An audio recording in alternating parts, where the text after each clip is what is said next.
이제 그만 일하세요. 제가 편하게 해드릴게요. 그 말을 처음 들었을 때 저는 잠깐 굳어버렸습니다. 평생 남이 두고 간 것들을 정리하며 살았어요. 도서관 야간 반납함에 꽉 눌린 책들, 아파트 재활용장에 쌓인 박스들. 몸이 버텨주는 한 끝까지 하는 게 제 방식이었는데 그 남자는 그걸 꿰뚫어보는 사람 같았습니다. 말만 번듯한 게 아니라 비 오는 날 우산을 들고 나타나고 무거운 자루를 말없이 대신 내려주는 사람이었거든요. 그래서 64세 재혼을 했습니다. 늦어도 괜찮다고, 이제 좀 쉬어도 된다고 스스로에게 말했어요. 그런데 함께 산 지 석 달쯤 됐을 때 병원 접수대 앞에서 펜을 쥔 채 멈춰버린 순간이 있었습니다. 보호자 칸 앞에서요. 쓰면 되는데 손이 움직이질 않았어요. 그때부터였습니다. 그 결혼에 제가 몰랐던 진짜 이유가 따로 있었다는 걸 알게 된 게, 저는 정말 쉬러 들어간 걸까요? 아니면 누군가의 빈자리를 채우러 들어간 걸까요? 시작 전 구독과 좋아요로 함께 해주시고 어느 지역에서 듣고 계신지 댓글로 한 번씩만 남겨주세요. 그곳에 행복이 닿길 바라겠습니다. 도서관 문이 닫히는 시간은 저한테 오히려 시작이었습니다. 사람들이 다 빠져나가고 불이 절반쯤 꺼지고 바닥 왁스 냄새가 다시 올라오는 그 시간. 저는 그때부터 카트를 끌고 야간 반납함 앞으로 갔어요. 하루 종일 밀어넣고 간 책들이 함 안에 눌려 있거든요. 어떤 날은 반납함이 아니라 쓰레기통 취급을 받아서 책 사이에 영수증이며 껌 포장지가 끼어 있기도 했습니다. 저는 그걸 하나씩 꺼내서 표지 상태 확인하고 바코드 긁고 카트에 종류별로 다시 세웠어요. 남이 밀어넣고 간 걸 정리하는 일. 그게 제 하루였습니다. 직원들은 제가 오기 전에 이미 다 퇴근해요. 마감 담당자가 열쇠를 맡겨두고 가면 저 혼자 불 절반 켠 채로 복도를 다녔습니다. 처음엔 좀 무서웠어요. 사람 없는 도서관이라는 게, 낮엔 그렇게 평범한 곳이 밤엔 전혀 다른 공기를 가지거든요. 책 냄새도 낮이랑 달라요. 낮엔 그냥 종이 냄새인데 밤엔 뭔가 더 오래되고 묵직한 냄새가 올라옵니다. 저는 그 냄새에 나중엔 오히려 익숙해졌어요. 낯선 게 익숙해지는 데는 오래 걸리지 않더라고요. 그냥 매일 오면 됩니다. 그러면 어느 날 갑자기 그게 제 냄새가 돼 있어요. 반납함 정리가 끝나면 서가를 한 바퀴 돌았습니다.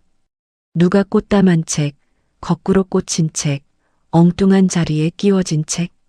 저는 그걸 찾아서 원래 자리에 돌려놓는 게 제 일인 줄 알았어요.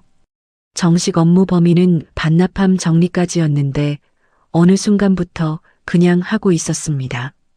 누가 시킨 것도 아니고 추가 수당이 나오는 것도 아닌데 그냥 비뚤어진 게 보이면 손이 먼저 갔어요. 그게 제 습관이에요. 오래된. 손가락이 시작된 건 한 3년쯤 됐을 겁니다. 처음엔 아침에 일어났을 때만 뻣뻣했는데 나중엔 책 한 권 집을 때도 마디가 걸렸어요. 병원을 갔더니 퇴행성이라고 했습니다. 딱히 수술할 단계는 아니고 무리하지 말고 쉬어가면서 하라고 했는데 쉬어가면서 하면 일이 안 됩니다. 재활용장 박스는 아무도 대신 납작하게 눌러주지 않거든요. 그래서 파스 감고 장갑 끼고 마디가 걸릴 때마다 잠깐 쥐었다 폈다 하면서 그냥 했어요. 버티는 게 방식이 된 거죠. 그날도 그랬습니다. 야간 반납함 옆에 쪼그려 앉아서 제일 아래쪽에 눌린 책을 꺼내려는데 마디가 탁 걸리면서 손이 한번 멈췄어요. 눈물 날 것까지는 아닌데 그냥 잠깐 앉아있고 싶은 기분. 형광등이 깜빡이는 복도에 혼자 쪼그리고 앉아서 책 냄새 맡으면서 딱 잠깐만 쉬자. 그 생각을 하고 있었어요. 손을 무릎 위에 올려놓고 마디를 반대편 손바닥으로 지그시 눌렀습니다. 차갑고 딱딱하고 내 손인데 남의 손 만지는 것 같았어요. 그때 발소리가 들렸습니다. 폐관 이후엔 직원 외에 아무도 없어야 하는 시간인데 남자 발소리였어요. 저는 반사적으로 일어서려다가 반납함 옆에 세워둔 카트 바퀴가 삐걱거리면서 몸이 반쯤만 올라온 채로 멈췄습니다. 그분은 입구 쪽에서 멈칫하더니 제가 들고 있던 책 한 권을 보고는 가까이 왔어요. 도와드릴까요? 말수가 없어 보이는 사람이었습니다. 눈이 마주쳤을 때 바로 돌아서는 타입이 아니라 그렇다고 먼저 나서는 타입도 아닌 필요한 순간에만 딱 손을 보태는 사람 같은 인상이었어요. 나중에 알고 보니 그분도 그 시간대에 반납하러 오다가 늦어진 거였습니다. 퇴근이 늦는 날이면 의뢰 그 시간대에 걸린다고 하더라고요. 저는 괜찮습니다라고 했는데 그분은 이미 카트 손잡이를 잡고 있었어요. 말보다 손이 먼저인 사람이었습니다. 카트를 같이 밀면서 반납함 쪽까지 가는 몇 걸음이 별거 아닌 것 같지만 저한텐 좀 낯설었어요. 누가 제 카트를 잡아준 게 오래간만이었거든요. 처음엔 어색해서 아이고 괜찮아요 했는데 그분은 그냥 밀었습니다. 뭔가를 증명하려는 것도 아니고 잘 보이려는 것도 아닌 그냥 들어주는 사람처럼요. 가끔 그런 사람이 있잖아요. 아무 말 없이 옆에 있는 게 자연스러운 사람. 저는 그런 사람을 오래 못 만났던 것 같습니다. 그런 일이 며칠에 한 번씩 있었어요. 매일 온 건 아닙니다. 일주일에 두세 번, 폐관 시간이 가까워지면 어김없이 그 입구 쪽에서 발소리가 들렸어요.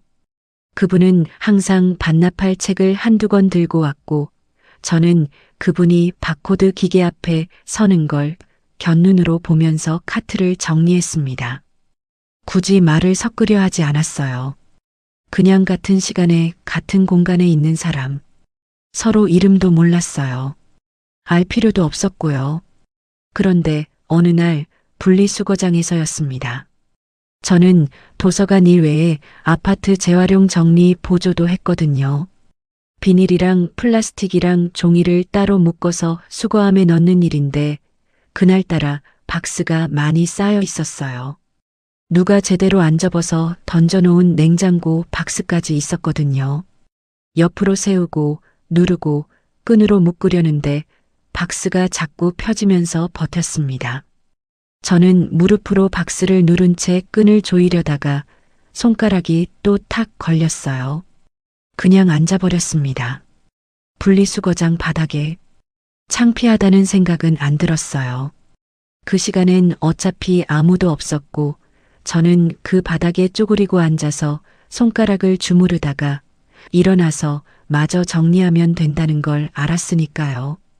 가로등이 하나 켜져 있었고 차가운 바닥 냄새가 올라왔고 수거함 옆에 쌓인 박스가 바람에 조금 밀렸습니다. 저는 손을 무릎 위에 얹고 숨을 한번 내쉬었어요. 이게 언제까지 될까? 그런 생각이 드는 날이 있어요.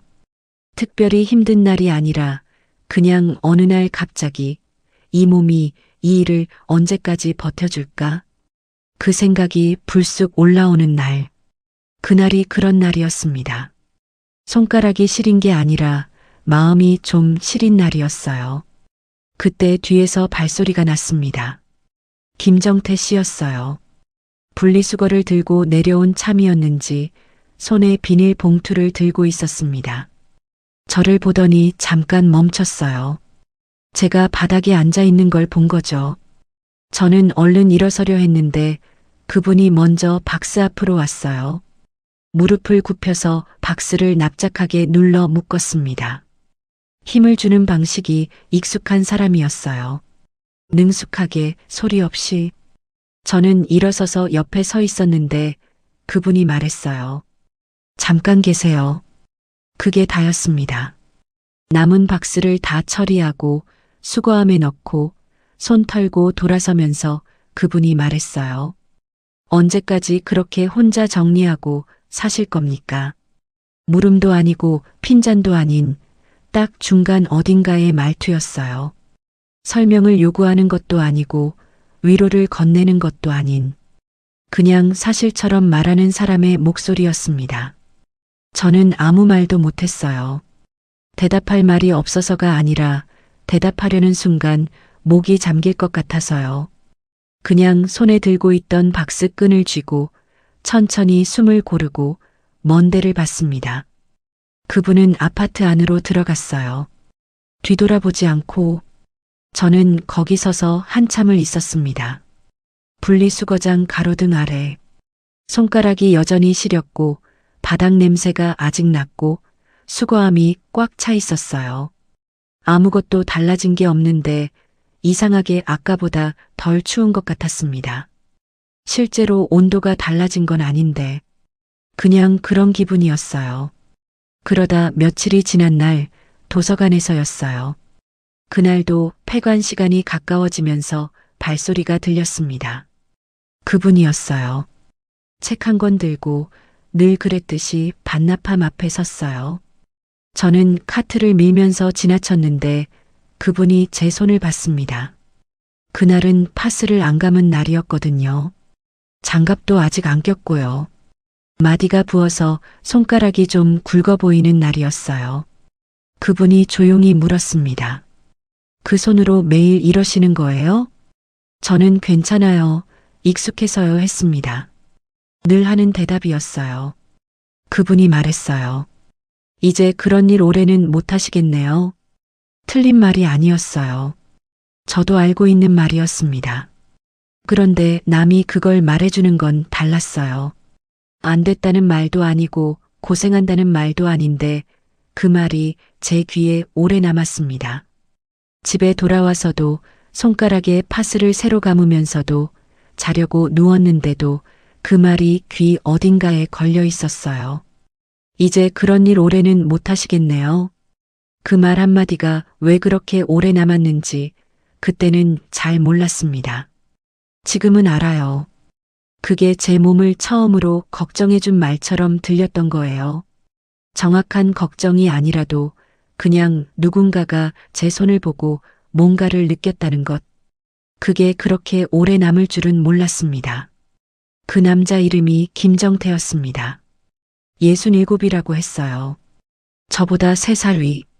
말이 많지 않고 앞에 나서지 않고 필요한 데서만 손을 보태는 사람이었어요. 그분이 처음 커피를 사온 건 비 오는 날이었습니다. 저는 재활용장 정리를 마치고 아파트 처마 밑에 서 있었어요. 우산을 안 챙긴 날이었거든요.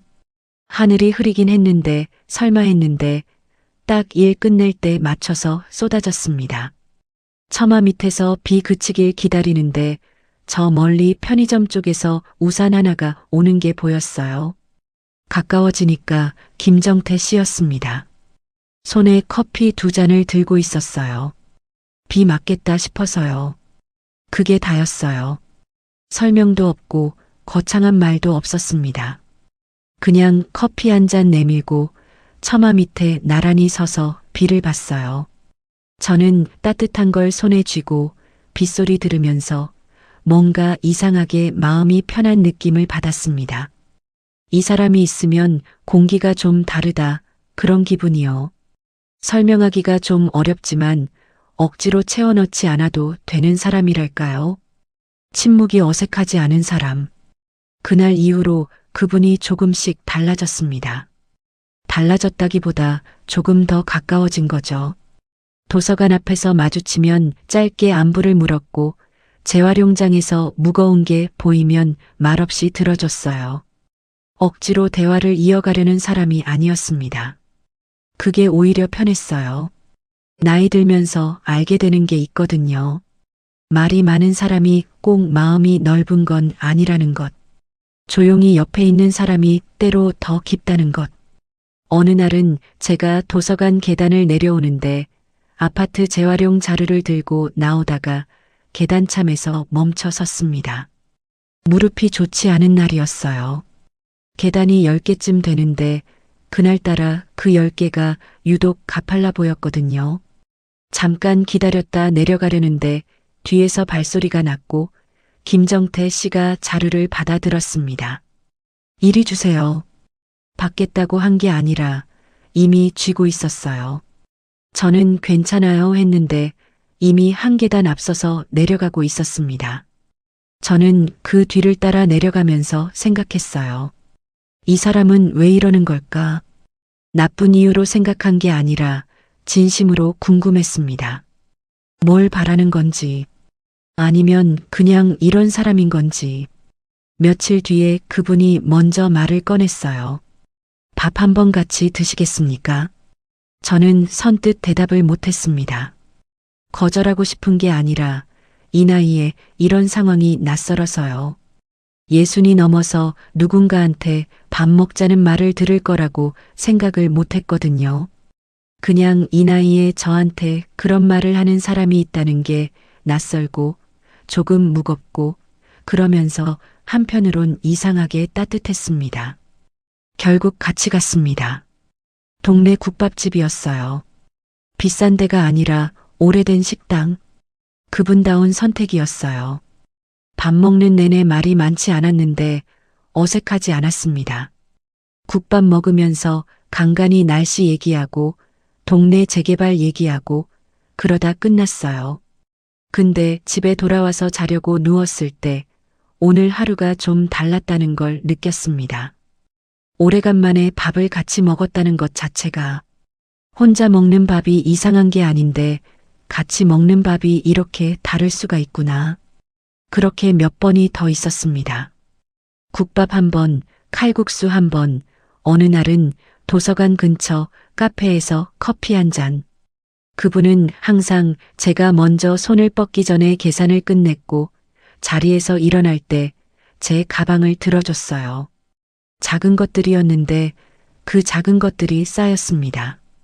저는 그게 고맙다는 걸 알면서도 한편으로는 경계하는 마음도 있었어요. 이 나이에 이렇게 잘해주는 사람이 있으면 뭔가가 있는 거 아닐까? 세상에 그냥 이러는 사람이 있긴 한가? 그런 생각도 들었거든요. 그런데 그분은 그 경계를 억지로 넘으려 하지 않았습니다. 급하게 밀지 않았어요. 제가 피하면 한 발 물러섰고 제가 짧게 대답하면 더 묻지 않았어요.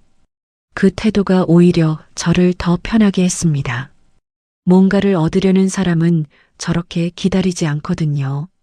그래서 조금씩 마음을 놨어요. 이 사람은 그냥 이런 사람이구나 하고 어느 날 저녁 그분이 조용히 말했습니다. 이제 그만 일하세요. 제가 편하게 해드릴게요. 저는 그 말을 듣고 한참 말이 없었어요. 커피잔을 손에 쥔 채로 따뜻한 게 손바닥에 닿고 있었는데 그 온기가 그 말이랑 겹쳤습니다. 평생 제 손으로 벌었어요. 도서관 야간 반납함, 아파트 재활용장, 그전엔 또 다른 것들. 쉬어본 적이 없다기보다 쉬어도 된다는 말을 들어본 적이 없었거든요. 스스로한테도 남한테서도. 그 말이 그래서 오래 걸린 것 같습니다. 들어도 되는 말인지 잘 모르겠어서 결혼 얘기는 그 뒤로 한 달 만에 나왔어요. 그분이 먼저 꺼냈고 저는 며칠을 생각했습니다. 반대할 이유가 없다기보다 찬성할 이유가 쌓여 있었어요. 이 사람은 급하지 않고 조용하고 필요할 때만 손을 보태고 제 몸을 먼저 봐줬습니다. 그게 전부였는데 그게 충분했어요. 이 나이에 뭘 더 바라겠어요. 같이 있어도 불편하지 않은 사람, 그게 다였습니다. 그래서 64세 재혼을 했습니다. 혼인신고를 하고 나서 그분 집으로 들어갔어요. 크지 않은 아파트였는데 깔끔하게 정돈된 집이었습니다. 남자 혼자 사는 집이라고 하기엔 정리가 잘 돼 있었어요. 저는 짐을 풀면서 이 집에서 어떻게 살게 될까 막연하게 생각했습니다. 낯설었어요. 낯선 집, 낯선 냄새, 낯선 아침. 근데 무서운 낯설미 아니라 조심스러운 낯설미였어요. 처음 2달은 진짜로 편했습니다. 이상할 만큼요. 아침에 눈을 뜨면 커피 내리는 소리가 먼저 났어요. 그분이 먼저 일어나서 커피를 내렸거든요. 저는 그 소리를 들으면서 일어날 준비를 했는데 처음엔 그것도 낯설었어요. 누가 먼저 일어나서 뭔가를 준비하는 소리. 저는 평생 제가 먼저였으니까요. 먼저 일어나고, 먼저 챙기고, 먼저 나가고. 그게 당연했는데 이 집에선 제가 두 번째여도 됐습니다. 식탁에 앉으면 그분이 커피를 가져다 줬어요. 제가 일어서려 하면 그냥 앉아 있으라고 했습니다. 처음엔 미안해서 같이 하겠다고 했는데 그분이 부드럽게 막았어요. 이제 안 해도 됩니다. 쉬세요. 그 말을 들으면서 저는 처음으로 진짜로 앉아 있었습니다. 아무것도 안 하고 식탁에 앉아서 커피를 기다리면서 그게 어색했어요. 손이 자꾸 어딘가를 찾는 것 같았거든요. 뭔가를 해야 할 것 같은데 할 게 없는 상황. 그 어색함이 한 달쯤 지나니까 조금씩 익숙해졌습니다. 익숙해지면 안 될 것 같으면서도 익숙해졌어요. 저녁엔 같이 동네를 걷기도 했습니다. 말이 많지 않은 산책이었어요. 나란히 걸으면서 가끔 날씨 얘기, 지나가는 고양이 얘기, 동네 가게 바뀐 얘기, 소소한 것들. 저는 그 소소한 것들이 좋았어요. 거창하지 않아서 이 나이에 거창한 걸 바란 게 아니었으니까요. 그냥 이렇게 밤에 나란히 걷고 아무 말 없어도 불편하지 않은 것. 그게 평온이라고 믿었습니다. 다만 한 가지가 계속 마음에 걸렸어요. 가족 얘기가 나올 때마다 그분이 짧게 끊었습니다. 제가 자녀분은 어떻게 지내냐고 물으면 딸은 바빠요라고 했어요. 딱 거기까지였습니다. 더 묻지 말라는 것처럼 그 이상은 말하지 않았어요. 저는 처음엔 그냥 사이가 서먹한가 보다 했습니다. 이혼하고 오래 혼자 산 분이니까 딸이랑 거리가 좀 있을 수도 있겠지. 그렇게 생각하고 넘겼어요. 근데 이상한 건 딸 얘기를 꺼낼 때마다 그분 얼굴이 잠깐 굳었다가 풀린다는 거였어요. 표정이 바뀌는 게 크지 않았는데 오래 보다 보면 보였습니다. 뭔가를 감추는 사람의 얼굴이라기보다 뭔가를 일부러 안 꺼내는 사람의 얼굴이랄까요? 그 차이가 있거든요. 저는 그걸 느끼면서도 넘겼어요. 결혼한 지 얼마 안 됐고 모든 걸 다 알 필요는 없다고 생각했습니다. 그러다 재혼석 달째 되던 주였어요. 그분이 저녁을 먹고 나서 핸드폰을 꺼내더니 화면을 보여줬습니다. 대학병원 예약 문자였어요. 날짜랑 시간이 찍혀 있었고 진료과 이름이 있었습니다. 그분은 그걸 보여주면서 조용히 말했어요. 하루만 같이 가주면 됩니다.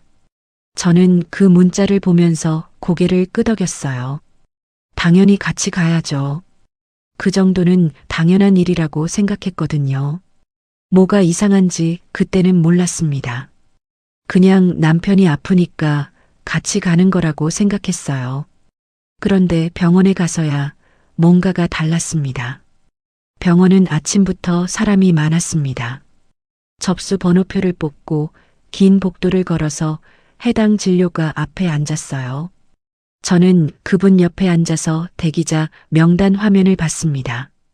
번호가 천천히 줄어들었어요. 옆에 앉은 사람들도 다 비슷한 표정이었어요. 피곤하거나 긴장하거나 그냥 멍하거나. 병원 대기실은 어딜 가나 그런 공기가 있더라고요. 기다리는 사람들 특유의 조용한 무거움. 그분은 진료실에 들어갔고 저는 밖에서 기다렸습니다. 한 20분쯤 됐을 거예요. 진료실 문이 열리고 그분이 나왔는데 뒤따라 나온 간호사가 저를 보면서 말했어요. 보호자분이세요? 잠깐 들어오실게요. 저는 일어서면서 속으로 잠깐 멈췄습니다. 보호자. 그 단어가 귀에 한 번 걸렸어요. 틀린 말은 아니에요. 남편이면 보호자가 맞죠. 근데 그 단어가 이상하게 낯설었습니다.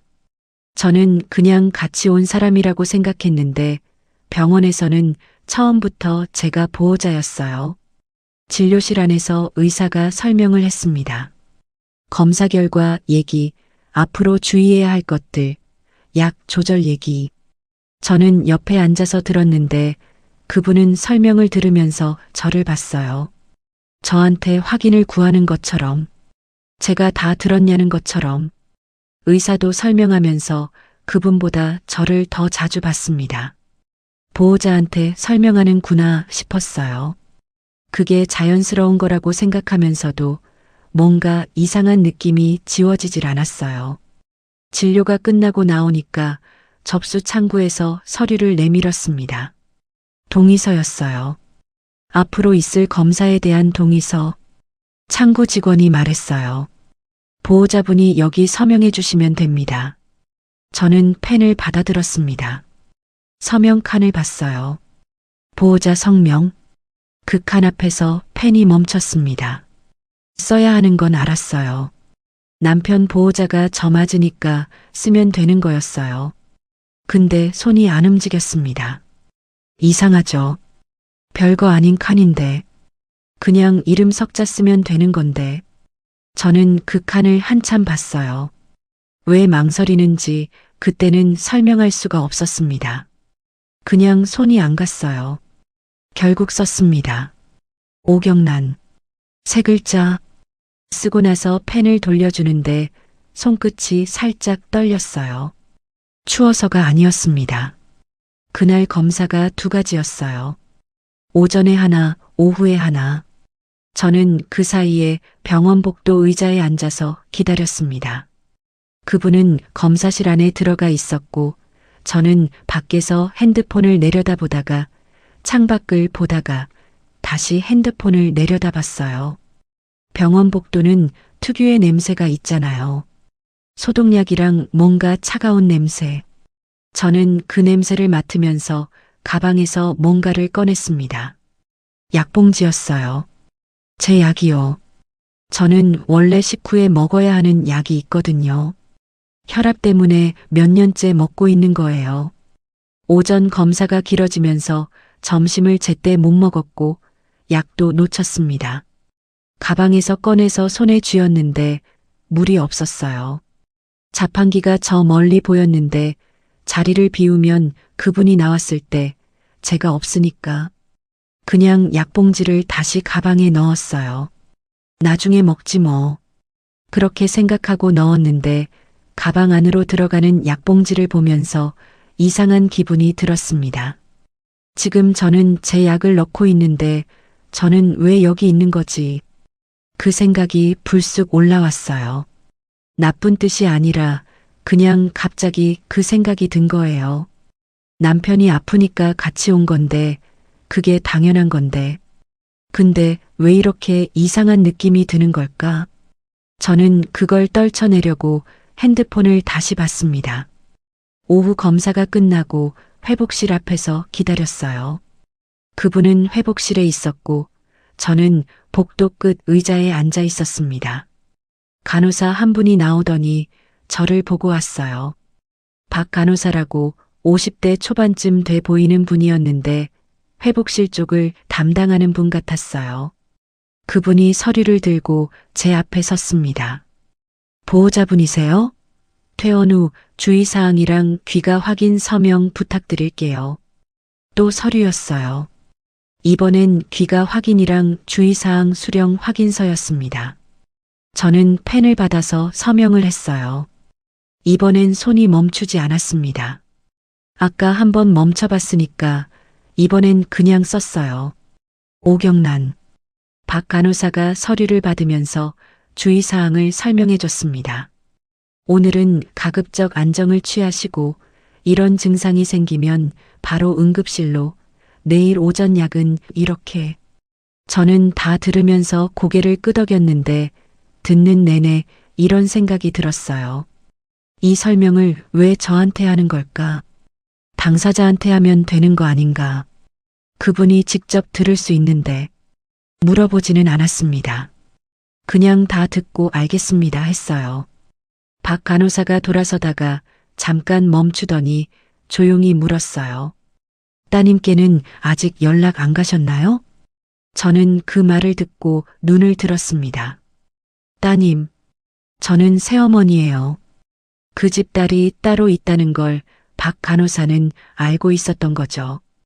그 말인즉 이 병원에 전에도 온 적이 있다는 얘기고 그때도 딸이 아닌 다른 누군가가 보호자로 있었던 거라는 얘기였습니다. 저는 그걸 순간적으로 다 연결했는데 입이 안 열렸어요. 저는 아내입니다. 딱 그 말만 했어요. 박 간호사가 실례했습니다 하고 돌아갔습니다. 그분은 아무 표정도 없었어요. 제 말 다 들었을 텐데. 저는 다시 의자에 앉아서 벽을 봤습니다. 복도 끝에 창문이 하나 있었는데 거기로 빛이 길게 들어오고 있었어요. 조용한 오후였는데 저는 그 빛을 보면서 손가락 마디를 쥐었다 폈다 했습니다. 딸이 있었구나. 그게 이상한 건 아니에요. 재혼남이니까 전 결혼해서 자녀가 있을 수 있죠. 근데 그분은 한 번도 먼저 말한 적이 없었어요. 제가 물어봤을 때 딸은 바빠요 했고 그게 전부였습니다. 병원에서 간호사가 따님 연락을 묻는다는 건 그 딸이 이 병원 사정을 알고 있다는 얘기예요. 근데 오늘 여기 없는 거고요. 그 사이 어딘가에 제가 들어와 있는 거였습니다. 회복실에서 그분이 나왔어요. 안색이 좀 나빠 보였는데 저를 보더니 그냥 수고했어요 라고 했습니다. 그게 다였어요. 고마워요도 아니고 미안해요도 아닌 수고했어요. 저는 그 말을 듣고 가방을 챙겼습니다. 뭔가를 따지고 싶은 게 아니었어요. 그냥 그 말이 좀 이상하게 들렸어요. 수고한 건 맞는데 그 말이 딱 들어맞는 자리가 이상했달까요? 직원한테 하는 말 같았거든요. 택시를 타고 집으로 돌아오는 길은 말이 없었습니다. 그분은 창밖을 봤고 저는 손에 들고 있는 서류 봉투를 봤어요. 퇴원 후 주의사항이랑 처방전이 들어있었는데 그게 제 손에 있었습니다. 왜 제 손에 있는 거지? 당연히 당사자가 들고 가야 하는 거 아닌가. 근데 병원에서 나오면서 자연스럽게 제 손에 들어와 있었어요. 언제 그렇게 됐는지도 모르게. 집에 도착해서 그분이 먼저 들어갔습니다. 저는 현관 앞에서 잠깐 서 있었어요. 신발을 벗고 들어가기 전에 가방에서 약봉지를 꺼냈습니다. 아침부터 못 먹은 약이요. 물 한 잔 떠서 먹었어요. 입안이 썼습니다. 약 때문인지 다른 뭔가 때문인지 모르겠는데 그냥 썼어요. 그분은 방에 들어가서 쉬었고 저는 주방에 서서 처방전을 펼쳐봤습니다. 약 이름들이 있었어요. 언제 먹어야 하는지, 몇 알인지. 저는 그걸 읽으면서 이 약들을 내가 챙겨야 하는구나 생각했습니다. 챙기기 싫다는 게 아니라 이게 자연스럽게 제 일이 됐다는 게 느껴졌어요. 아무도 그러라고 말하지 않았는데 그냥 돼 있었습니다. 저는 처방전을 냉장고 문에 붙였습니다. 붙이고 나서 한 발 물러서서 봤어요. 제 손으로 붙인 건데 그게 낯설었습니다. 이 냉장고 앞에 이게 붙어 있는 게 저는 잠깐 그걸 보다가 거실 소파에 앉았어요. 창밖에 해가 기울고 있었습니다. 하루가 긴 것도 아니었는데 이상하게 몸이 무거웠어요. 손가락 마디가 아닌 다른 곳이 무거운 느낌. 어디라고 딱 집어서 말하기가 어렵지만 아무튼 무거웠습니다. 보호자 칸에 이름을 쓴 그 순간이 자꾸 떠올랐어요. 오경란. 세 글자 쓰면 되는 거라고 생각했는데 왜 그 순간에 펜이 멈췄을까? 저는 그 답을 아직 몰랐습니다. 근데 뭔가가 있다는 건 알았어요. 설명할 수 없는 뭔가가 그 칸 앞에 있었던 것 같다는 느낌. 박 간호사의 말이 다시 들렸습니다. 따님께는 아직 연락 안 가셨나요? 딸이 있었어요. 그분한테. 근데 그 딸은 오늘 여기 없었고 저는 있었습니다. 그게 우연인지 아니면 처음부터 그렇게 된 건지. 저는 그걸 아직 몰랐어요. 하지만 그날 저녁부터 저는 조금씩 달라진 눈으로 이 집을 보기 시작했습니다. 그날 저녁 저는 밥을 차리면서 그분한테 물었습니다. 따님이 계시죠? 돌려 말하지 않았어요. 병원에서 간호사 말을 듣고 나서 집에 오는 내내 어떻게 꺼낼까 생각했는데 막상 입을 열고 나니까 그냥 그렇게 나왔습니다. 직접적으로 그분은 밥그릇을 받으면서 잠깐 멈췄어요. 아주 짧은 순간이었지만 저는 봤습니다. 그 멈춤을. 그리고 나서 천천히 수저를 들면서 말했어요. 왕래가 거의 없어요. 그게 다였습니다. 더 설명하지 않았어요. 왕래가 거의 없다는 게 사이가 나쁜 건지, 바빠서 못 보는 건지, 아니면 다른 이유가 있는 건지 아무것도 없었어요. 딱 그 말 하나. 저는 더 묻지 않았습니다. 밥을 먹으면서 다른 얘기를 했어요. 날씨가 어떻다. 내일 약은 아침 식후에 챙겨드리겠다. 그런 얘기들. 근데 속으로는 계속 그 말이 맴돌았어요. 왕래가 거의 없어요. 거의. 완전히 없다고 안 했고 거의 없다고 했습니다. 그 차이가 이상하게 마음에 걸렸어요. 그로부터 사흘쯤 지난 날이었습니다.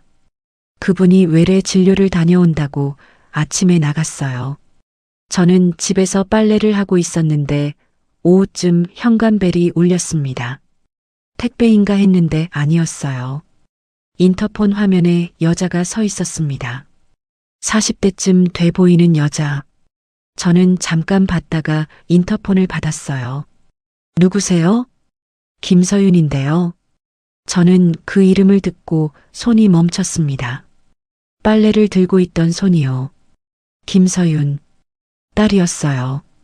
그분 딸. 문을 열었습니다. 직접 보니까 사진에서 상상한 것보다 많이 지쳐 보이는 사람이었어요. 41라고 나중에 들었는데 그보다 나이 들어 보였습니다.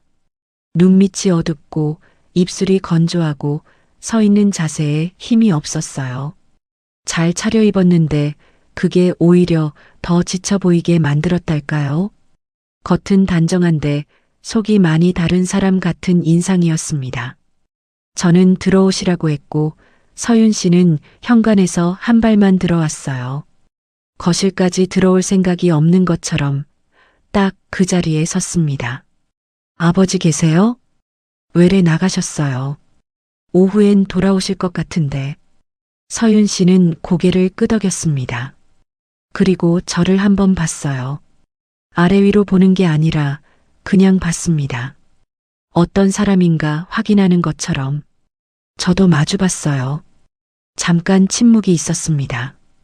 그 침묵이 어색하냐 하면 어색하기도 하고 아니기도 했어요. 서로 처음 보는 사이인데 할 말이 없는 게 당연한데 그 침묵 안에 뭔가 더 많은 게 들어있는 것 같았거든요. 저는 앉으시겠냐고 물었고 서윤 씨는 잠깐 망설이다가 소파 끄트머리에 걸쳐 앉았습니다. 차를 내왔어요. 서윤 씨는 찻잔을 손에 쥐고 탁자를 봤습니다. 저는 맞은편에 앉아서 기다렸어요. 먼저 말을 꺼내야 할 것 같은데 뭘 먼저 꺼내야 할지 몰랐습니다. 이 사람이 왜 왔는지, 뭘 하러 온 건지, 저한테 할 말이 있는 건지, 아버지한테 할 말이 있는 건지. 서윤 씨가 먼저 입을 열었어요. 병원에 같이 가셨다고 들었어요. 네. 지난주에요. 서윤 씨가 고개를 끄덕였습니다. 뭔가를 예상한 것처럼요. 놀라는 표정이 아니었어요. 오히려 예상한 게 맞아 떨어졌다는 것처럼 잠깐 숨을 고르는 것 같았습니다. 그리고 말했어요. 새어머니 계시면 이번엔 좀 다르겠지 했어요. 저는 그 말을 듣고 찻잔을 내려놨습니다. 이번엔 그 말이 걸렸어요. 이번엔 좀 다르겠지.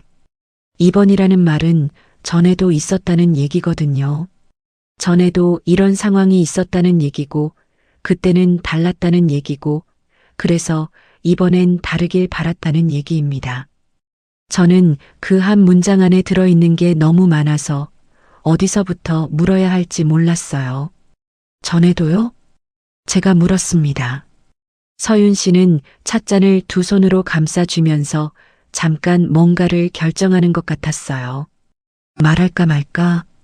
그러다가 말했습니다. 아버지가 입원하시거나 검사가 있을 때마다 꼭 누군가를 데려오셨어요. 저한테 연락이 오는 게 아니라 저는 21번 고르고 물었습니다. 누군가라면요? 서윤 씨가 저를 봤어요. 대답하기 불편한 걸 알면서도 말해야겠다고 결정한 사람 얼굴이었습니다. 제가 알기로는 두 분이요. 새어머니 전에 두 분. 저는 그 말을 듣고 등이 서늘해졌습니다. 차갑다는 느낌이 위에서 아래로 내려오는 것 같았어요. 저는 아무 말도 안 했어요. 서윤 씨도 더 설명하지 않았습니다. 찻잔을 탁자에 내려놓으면서 짧게 말했어요. 오래 있진 않겠습니다. 일어서면서 한 말이었어요. 저는 따라 일어서면서 그분 얼굴을 봤습니다. 그 얼굴에 미움이 없었어요. 저한테 뭔가를 경고하러 온 것 같지도 않았고 새어머니가 싫어서 온 것 같지도 않았어요. 그냥 오래 지쳐있는 사람이었습니다. 이미 여러 번 같은 자리를 맴돌다가 빠져나온 사람 같은 피로가 얼굴에 있었어요. 현관에서 신발을 신으면서 서윤 씨가 말했습니다. 아버지한테는 제가 왔다 갔다고 하셔도 되고 안 하셔도 됩니다. 그리고 나갔어요. 저는 닫힌 문 앞에 서 있었습니다. 한참을 그냥 거기 있었어요. 서윤 씨가 두고 간 찻잔이 아직 따뜻했어요. 탁자 위에 그대로 있었습니다. 저는 거실로 들어가서 소파에 앉았어요. 서윤 씨가 앉았던 자리 맞은편에 두 분. 그 말이 머릿속에서 지워지지 않았습니다. 저 전에 두 분이 있었다는 거예요. 그분들도 같이 병원에 갔겠죠. 보호자 칸에 이름을 썼겠죠. 회복실 앞에서 서류를 받았겠죠. 그리고 지금은 없습니다. 어떤 이유에서든 거기까지 하고 나간 거예요. 저는 창밖을 봤습니다. 해가 넘어가고 있었어요. 저는 손을 무릎 위에 얹고 손가락 마디를 천천히 눌렀어요. 아프지 않게 그냥 느끼는 것처럼요. 이 손이 지난주에 보호자 칸에 이름을 썼어요. 이 손이 처방전을 들고 왔어요. 이 손이 냉장고에 처방전을 붙였어요. 그게 다 자연스럽게 됐는데 그분이 돌아온 건 저녁 무렵이었습니다. 현관을 열고 들어오면서 왔어요라고 했고 저는 부엌에서 네 했어요. 뭔가를 물어볼 타이밍을 재고 있었는데 그분이 먼저 외투를 벗으면서 말했어요. 서윤이 왔다 갔죠? 저는 뒤를 돌아봤습니다. 그분은 외투를 개면서 저를 봤어요. 어떻게 하셨어요? 연락이 왔어요. 잠깐 들렀다고. 저는 잠깐 그분을 봤습니다. 딸이 연락을 했구나. 그렇다면 서윤 씨는 왔다 간 걸 아버지한테 알렸다는 거예요. 저한테 말하든 안 하든 자유라고 했으면서 자기가 먼저 연락을 한 거죠. 그게 뭘 의미하는지 저는 생각했습니다.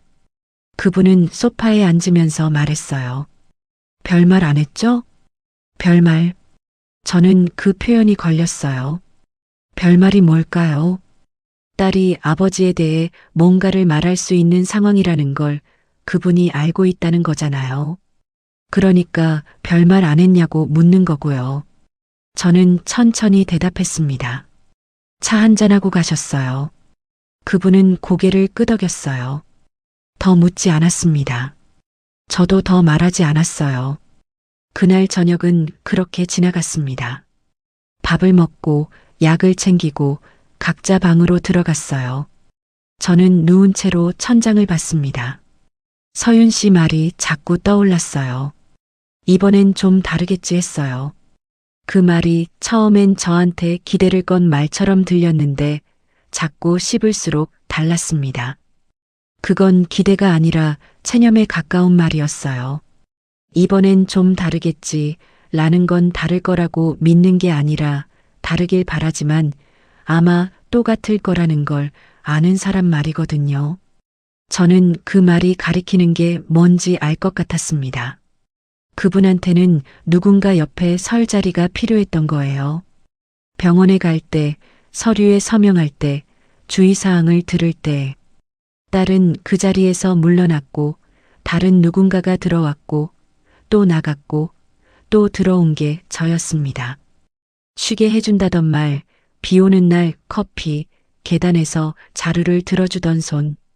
그게 다 진심이 아니었다고 말하고 싶은 게 아니에요.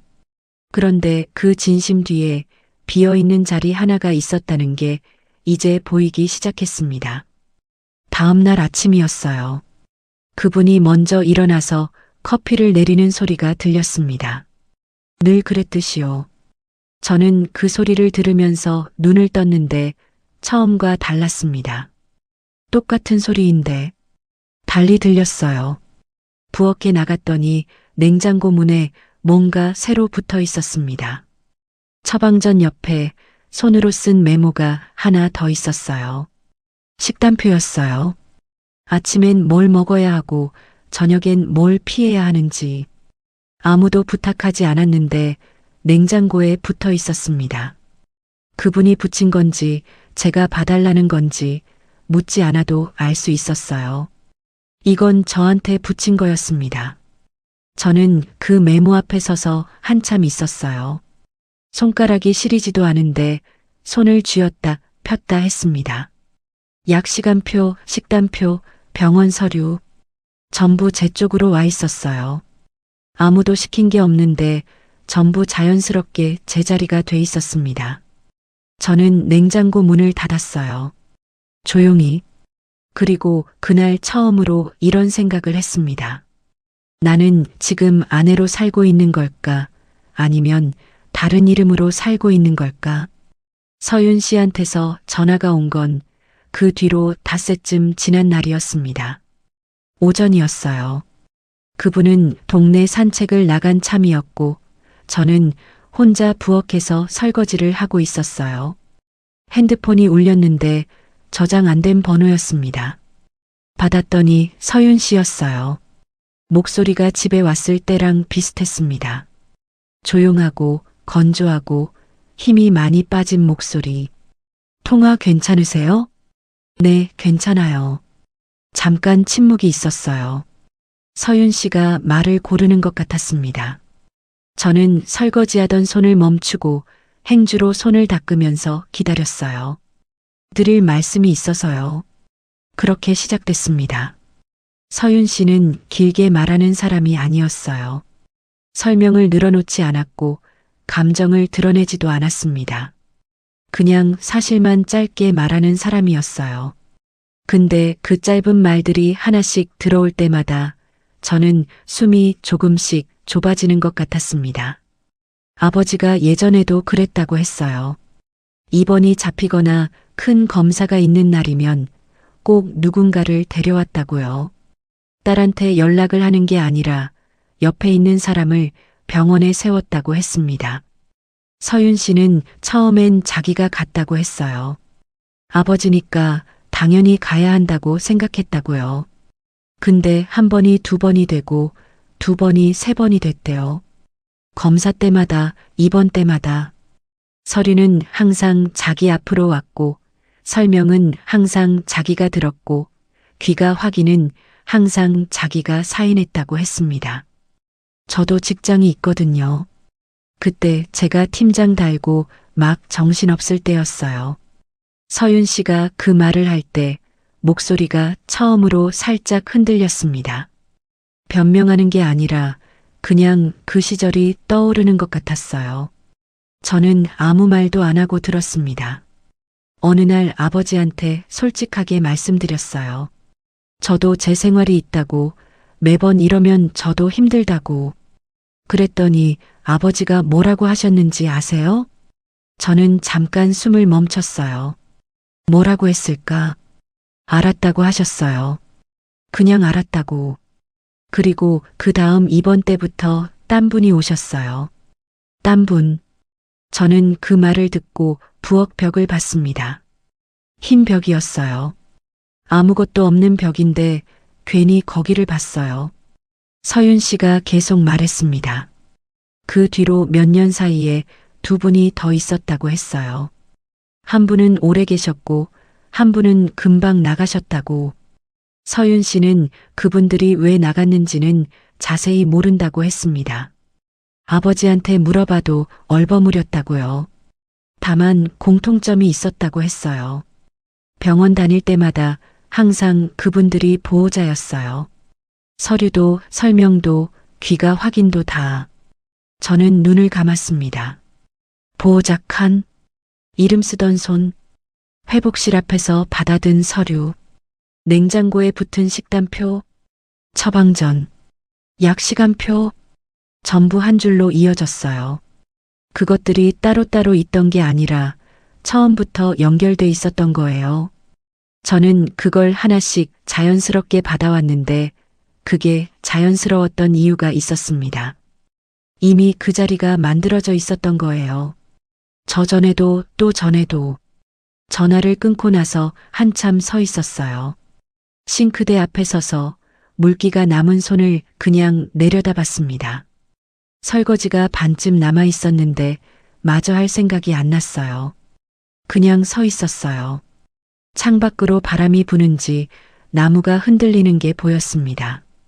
나무는 그냥 흔들리고 있었어요. 아무것도 모르는 것처럼. 저는 달력을 봤습니다. 거실벽에 걸린 달력이요. 이 집에 들어오면서 제가 붙인 달력이었어요. 한 달치가 쭉 펼쳐져 있었는데 저는 천천히 날짜를 짚어봤습니다. 그러다 두 군데에서 손이 멈췄어요. X표가 2개 있었습니다. 제 검진 날짜였어요. 원래 첫 번째 날짜에 가려고 잡아뒀는데 그분 병원 일정이랑 겹쳐서 미뤘어요. 두 번째 날짜도 마찬가지였습니다. 그분 외래가 있던 날이었거든요. 저는 그날도 따라갔고 제 검진은 다음에 하자 했어요. 그 다음이 언제인지는 아직 정하지 않은 채로 2번이었습니다. 2번 미뤘어요. 저는 그 X표 2개를 한참 봤습니다. 크게 쓴 것도 아니고 볼펜으로 가볍게 그은 표였어요. 지울 수도 있는 표. 근데 그게 이상하게 크게 보였습니다. 내 몸 챙기는 날짜를 2번이나 지웠다는 게 남의 약은 빠짐없이 챙기면서 내 약은 밥 먹다 잊어버린 날도 있었는데 내 검진은 2번이나 미뤘는데 그제야 처음으로 화가 났어요. 누구한테 화가 났냐고 물으면 딱 꼬집어 말하기가 어렵습니다. 그분한테 화가 난 것 같기도 하고 저한테 화가 난 것 같기도 했어요. 속았다는 분노가 아니었어요. 그보다는 내가 왜 이렇게 됐을까 라는 쪽에 가까운 감정이었습니다. 언제부터 이게 당연해진 걸까? 언제부터 내 것을 미루는 게 자연스러워진 걸까? 저는 소파에 앉았습니다. 그리고 지난 석 달을 천천히 다시 봤어요. 처음 만난 날 야간 반납함 앞에서 카트를 잡아주던 손, 비 오는 날 커피, 계단에서 재활용 자루를 들어주던 것, 쉬게 해준다던 말, 그 말이 얼마나 따뜻하게 들렸는지 저는 그 따뜻함을 진심이라고 믿었어요. 근데 지금 다시 보면 그 배려들이 전부 어디로 향하고 있었는지가 보였습니다. 제 몸을 걱정해 준 게 아니라 제 몸이 필요했던 거예요. 병원에 같이 가줄 수 있는 몸, 서류에 서명할 수 있는 손, 설명을 들어줄 귀, 약을 챙겨줄 사람. 그게 필요했던 거예요. 그 자리에 저를 맞춰 넣은 거였습니다. 나쁜 사람이라고 단정하고 싶지는 않았어요. 그분이 일부러 나쁜 의도로 그런 건지도 모르겠습니다. 어쩌면 그분도 그게 당연하다고 생각했을 수 있어요. 옆에 있는 사람이 당연히 이걸 해주는 거라고. 그런 사람들이 있거든요. 나쁜 의도 없이 당연하게 받아가는 사람들. 그게 어떤 면에선 더 어렵습니다. 나쁜 의도가 있으면 따질 수라도 있는데 당연하게 받는 사람은 뭘 잘못했냐고 물어도 모르는 경우가 많으니까요. 그분이 현관을 열고 들어온 건 그로부터 1시간쯤 뒤였습니다. 산책을 마치고 돌아온 거였어요. 저는 소파에 앉아 있었고 그분은 들어오면서 왔어요 했습니다. 저는 네 했어요. 짧게. 그분은 손을 씻고 나와서 냉장고를 열었습니다. 그러다 멈췄어요. 저를 봤어요. 무슨 일 있어요? 저는 그분을 봤습니다. 그 얼굴을 보면서 지금 당장 다 말해야 할까 생각했어요. 서윤 씨 전화 얘기, 2번 미룬 검진 얘기, 보호자 칸 얘기 다 꺼낼 수 있었어요. 근데 그러지 않았습니다. 아직은 아닌 것 같았어요. 제 안에서 정리가 덜 됐어요. 정리가 안 된 채로 말을 꺼내면 말이 흩어지거든요. 저는 흩어지고 싶지 않았습니다. 피곤해서요. 그렇게만 했어요. 그분은 고개를 끄덕이고 방으로 들어갔습니다. 저는 다시 달력을 봤어요. X표 2개. 그리고 아직 아무것도 안 적힌 다음 주, 그 다음 주. 저는 손가락으로 달력 위를 천천히 짚었습니다. 여기에 내 이름을 적어야겠다는 생각이 처음으로 들었어요. 그분 병원 날짜 말고, 그분 약 시간 말고, 내 이름, 내 날짜, 내 검진. 그날 저는 오래 못 잤습니다. 누운 채로 천장을 보면서 이 집에 들어온 날부터 오늘까지를 다시 돌려봤어요. 장면들이 순서대로 왔습니다. 식탁에 빈손으로 앉아있던 아침. 처음으로 보호자 칸에 이름을 쓰던 손. 회복실 앞에서 혼자 서류를 받던 것. 가방 안으로 들어가던 내 약봉지. 냉장고에 붙은 식단표. X표 2개. 그것들이 하나씩 지나가면서 저는 이게 다 연결돼 있다는 걸 확인했습니다. 우연이 아니었어요. 하나가 자연스러워지면 다음 게 들어왔고 그게 자연스러워지면 또 다음 게 들어왔어요. 어느 순간부터 저는 그냥 그 자리에 있었습니다. 그게 제 자리인 것처럼. 근데 아니었어요. 그 자리는 제 자리가 아니었습니다. 아내 자리가 아니었어요. 처음부터 비어있던 자리였고 저는 거기 들어온 거였어요.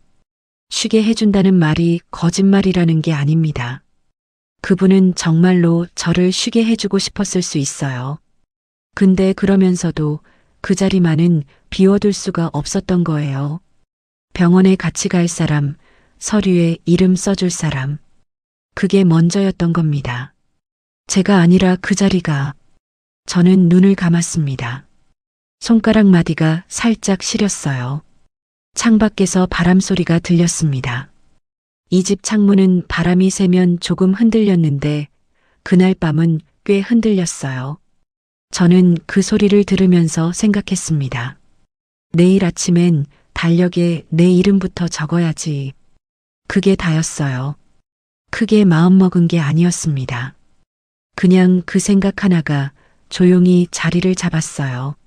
내일 아침엔 내 이름부터. 다음 날 아침 저는 평소보다 일찍 눈을 떴습니다. 그분이 커피 내리는 소리가 나기 전이었어요. 그 소리가 들리기 전에 먼저 일어났다는 게 저한테는 뭔가 달라진 것 같았습니다. 작은 거지만요. 침대에 누운 채로 잠깐 천장을 봤어요. 어젯밤에 생각했던 것들이 아직 머릿속에 있었습니다. 흩어지지 않고 그대로 있었어요. 일어나서 거실로 나갔습니다. 달력이 먼저 보였어요. X표 2개가 있는 달력. 저는 거기 서서 다음 주를 봤습니다. 아무것도 안 적혀 있는 날들. 그분 외래 날짜가 2군데 연필로 적혀 있었고 나머지는 비어 있었어요. 저는 서랍에서 볼펜을 꺼냈습니다. 그리고 날짜 하나를 골랐어요. 오경란. 내과 검진. 썼습니다. 제 이름을, 제 날짜를, 그 칸에. 별거 아닌 것 같은데 손이 좀 떨렸어요. 왜 떨렸는지 모르겠어요. 쓰면 되는 건데. 내 이름 내가 쓰는 건데. 근데 이상하게 그게 뭔가를 결정하는 것 같은 느낌이었습니다. 달력에 내 이름을 쓰는 게 그냥 검진 예약이 아니라 다른 무언가를 적는 것 같은 느낌. 볼펜을 내려놓고 달력을 봤습니다. 그분 날짜 2개, 제 날짜 하나. 처음으로 제 이름이 이 달력에 있었어요. 이 집에 들어온 뒤로 처음으로요. 저는 그걸 보면서 숨을 한 번 내쉬었습니다. 부엌에서 커피 내리는 소리가 났어요. 그분이 일어난 거였습니다. 저는 소파에 앉았어요. 그분이 나왔고 저를 보고 일찍 일어났네요 했습니다. 저는 네 했어요. 그분은 커피를 2잔 내려서 하나를 가져다 줬어요. 늘 그랬듯이요. 저는 커피를 받으면서 말했습니다. 저 이번 주에 내과 검진 가려고요. 그분이 잠깐 저를 봤어요. 어디 안 좋아요? 아니요. 원래 가려던 거 2번 미뤄서요. 그분은 그러세요 했습니다. 더 묻지 않았어요. 저도 더 말하지 않았습니다. 커피를 마시면서 각자 창밖을 봤어요. 조용한 아침이었는데 그 조용함이 전과 달랐습니다. 전엔 편한 침묵이었는데 이제는 각자 다른 걸 생각하는 침묵이었어요. 검진 날이 됐습니다. 저는 아침에 혼자 나갔어요. 그분한테 다녀오겠습니다 했고 그분은 잘 다녀와요 했습니다. 현관문을 닫고 나오면서 저는 잠깐 멈췄어요. 이 문을 닫고 나오는 게 오늘은 뭔가 다른 무게가 있었습니다. 설명하기 어려운데 아무튼 달랐어요. 병원 접수대 앞에 섰습니다. 저는 그 앞에서 잠깐 서 있었어요. 지난번에 이 자리에 섰을 때가 생각났거든요. 그분 서류를 들고 보호자 칸에 이름을 쓰던 그 접수대. 그때는 펜이 멈췄었는데 저는 오늘 접수 창구 앞에 서서 직원을 봤습니다. 접수하러 왔어요. 오경란이요. 제 이름을 댔어요. 당연한 건데 그게 이상하게 입에서 나올 때 힘이 있었습니다. 오경란. 제 이름. 직원이 키보드를 두드리고 번호표를 줬어요. 저는 그걸 받아들고 대기 의자에 앉았습니다. 기다리는 동안 저는 손을 무릎 위에 얹었어요. 손가락 마디를 봤습니다. 퉁퉁한 마디들. 파스 자국이 남아있는 손가락들. 이 손으로 책을 정리하고 박스를 묶고 카트를 밀었어요. 이 손으로 보호자 칸에 남의 이름 옆에 제 이름을 썼고 처방전을 냉장고에 붙였어요. 이 손이 꽤 많은 걸 해왔는데 정작 이 손을 위해서 한 게 별로 없었습니다. 손가락 관절 진료도 미뤄뒀거든요. 내과 검진 가는 김에 정형외과도 봐야겠다고 생각했어요. 진료를 마치고 나온 건 2시간쯤 지나서였습니다. 혈압 수치가 조금 올라 있었어요. 스트레스성일 수 있다고 했고 약 용량을 살짝 조정했습니다. 손가락은 더 진행되기 전에 꾸준히 치료를 받아야 한다고 했어요. 저는 다 들으면서 고개를 끄덕였습니다. 처음으로 제 몸에 대한 설명을 앉아서 제대로 들었어요. 듣는 내내 이상한 기분이었습니다. 이게 원래 이래야 하는 건데 왜 이게 낯선 느낌이 드는 걸까? 병원을 나오면서 잠깐 입구 앞에 섰습니다. 햇볕이 있었어요. 따뜻한 날이었는데 저는 거기 서서 햇볕을 잠깐 맞았어요. 아무것도 안 하고 그냥 서서 이상하게 그게 좋았습니다. 아무도 기다리지 않고 아무 서류도 없고 아무 설명도 들어야 하지 않는 시간. 그냥 저 혼자 햇볕 아래 서 있는 시간. 집에 돌아왔습니다. 그분은 거실에 있었어요. 텔레비전을 보다가 저를 보고 다녀왔어요? 했습니다. 저는 네 하고 가방을 내려놨어요. 외투를 벗으면서 생각했습니다. 오늘 말해야겠다. 지금이 맞는 것 같았어요. 더 미루면 안 될 것 같았고 준비가 더 필요한 것도 아닌 것 같았어요. 저는 이미 다 알고 있었으니까요. 정리는 됐어요. 소파에 앉았습니다. 그분 맞은편에. 그분이 텔레비전을 껐어요. 제 얼굴을 봤겠죠. 뭔가 다르다는 걸 느꼈을 겁니다. 저는 말했어요. 할 말이 있어요. 그분이 저를 봤습니다. 말없이 같이 늙을 사람인 줄 알고 들어왔어요. 저는 천천히 말했습니다. 소리를 높이지 않았어요.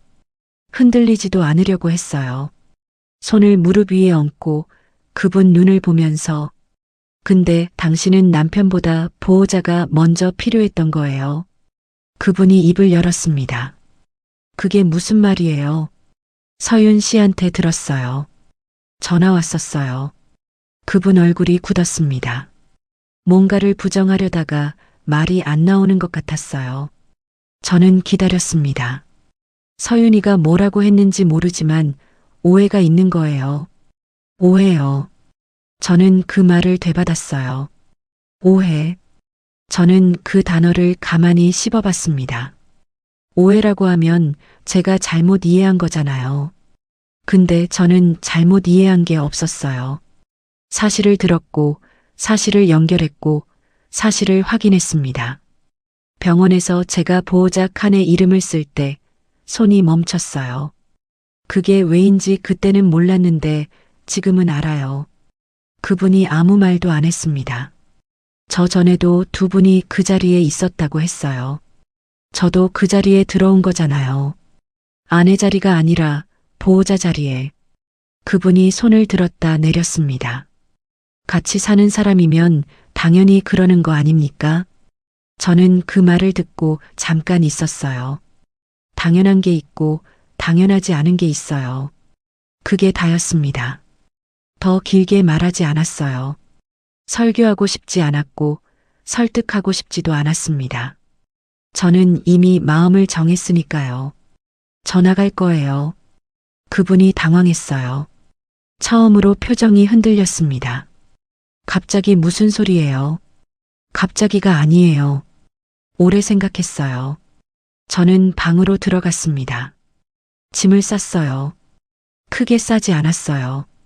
큰 가방 하나였습니다. 뭘 넣었냐면 평소에 들던 가방, 약봉지, 속옷 몇 벌, 파스 한 통, 달력에서 뜯어낸 다음 달종이 한 장. 그게 다였어요. 나머지는 두고 나왔습니다. 미련이 없어서가 아니라 지금 당장 필요한 게 그것뿐이었어요. 현관에서 신발을 신는데 그분이 나왔습니다. 어디 가려는 겁니까? 이러면 안 되죠. 저는 신발끈을 묶으면서 말했어요. 연락처 드릴게요. 병원 일정 있으면 알려주세요. 서윤 씨한테도 연락해 보시고요. 그분이 말했어요. 서윤이는 안 와요. 그럼 다른 방법을 찾으셔야죠. 저는 일어섰습니다. 그분 얼굴을 봤어요. 화난 얼굴이 아니었어요. 당황한 얼굴도 아니었고요. 뭔가를 잃어버린 것 같은 얼굴이었는데 그게 저를 잃은 건지 보호자를 잃은 건지는 모르겠습니다. 저는 더 생각하지 않기로 했어요. 문을 열고 나왔습니다.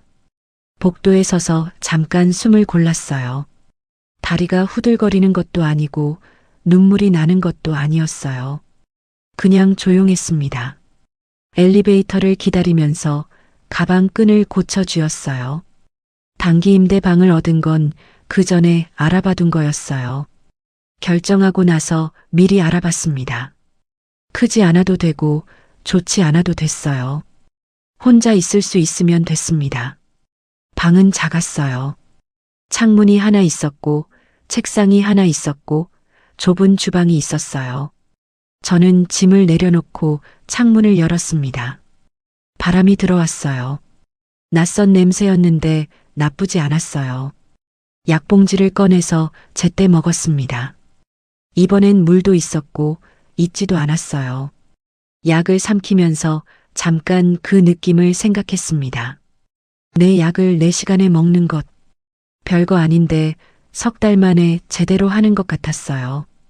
다음 날 아침 저는 책상에 앉았습니다. 달력 종이를 폈어요. 뜯어온 다음 달 종이요. 저는 날짜들을 봤어요. 아무것도 안 적힌 날들. 저는 볼펜을 들었습니다. 손가락 진료, 오경란, 혈압 추적 검진, 오경란, 그리고 칸 하나를 더 찾아서 썼어요. 그냥 쉬는 날, 오경란.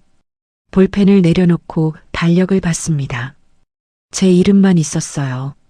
이 달력에는요, 남의 약 시간도 없고, 남의 외래 날짜도 없고, 저 혼자였습니다. 창밖으로 아침 햇살이 들어오고 있었어요. 저는 손가락 마디를 한번 쥐었다 폈습니다. 아팠어요. 여전히. 그게 금방 나을 리 없다는 거 알았어요. 오래 굳어온 마디가 하루아침에 풀리진 않으니까요. 근데 이상하게 그 아픔이 오늘은 달랐습니다. 똑같이 아픈데 이건 내가 느끼는 내 아픔이었어요. 남의 것을 들다 생긴 게 아니라 내 삶에서 쌓인 아픔. 그게 달랐습니다. 평생 남이 두고 간 것들을 정리하며 살았어요. 도서관 반납함에 눌린 책들, 재활용장에 쌓인 박스들, 그리고 누군가의 비어있던 보호자 자리까지. 저는 늘 그걸 정리하는 사람이었어요. 그게 나쁜 삶이었다고 생각하지 않습니다. 그냥 그게 제 방식이었어요. 근데 이제는요. 이제는 제 것부터 정리하려고요. 작은 책상 위에 오경란이라는 이름 아래 예약 시간이 적혀 있었습니다. 제 시간이요. 저는 그걸 보면서 천천히 커피를 마셨어요. 이 집에는 아무도 커피를 내려주지 않았지만 제가 내렸으니까 됐습니다. 창밖으로 바람이 불었어요. 나무가 흔들렸습니다. 어제도 그제도 흔들렸을 나무였는데 오늘은 제가 그걸 보고 있었어요. 아무것도 안 하면서 그냥 앉아서 바람에 흔들리는 나무를 보면서 커피를 마시면서 이게 쉬는 거구나. 그제야 알았습니다. 쉬게 해준다는 말 때문에 시작된 일이었는데 정작 쉬는 게 뭔지는 이 작은 방에 혼자 앉아서야 알았어요. 저는 달력을 한 번 더 봤습니다. 그냥 쉬는 날, 오경란. 그 칸이 제일 좋았어요. 끝까지 들어주셔서 감사합니다. 구독과 좋아요는 다음 이야기를 이어갈 힘이 됩니다.